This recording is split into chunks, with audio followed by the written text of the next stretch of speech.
ভারতের তামিলনাড়ুতে জনপ্রিয় অভিনেতা থেকে রাজনীতিবিদ বনে যাওয়া থালাপাতি বিজয়ের রাজনৈতিক সমাবেশে ঘটে গেল মর্মান্তিক দুর্ঘটনা।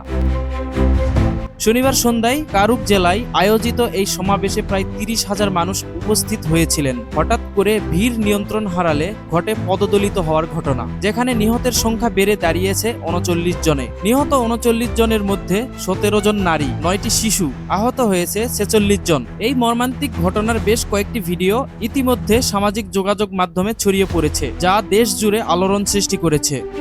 পুলিশের সূত্রে জানা গেছে, একসাথে বিপুল সংখ্যক মানুষ সামনের দিকে এগিয়ে যাওয়ার সময় কয়েকজন অচেতন হয়ে পড়েন। সেই মুহূর্তে ভিড় নিয়ন্ত্রণের বাহিরে চলে যায়। মুহূর্তের মধ্যে শুরু হয় পদদলিত হওয়া, যা প্রাণঘাতী পরিস্থিতির জন্ম দেয়। পুলিশ কর্মকর্তা জানিয়েছেন, সমাবেশটি পূর্ব নির্ধারিত ছিল।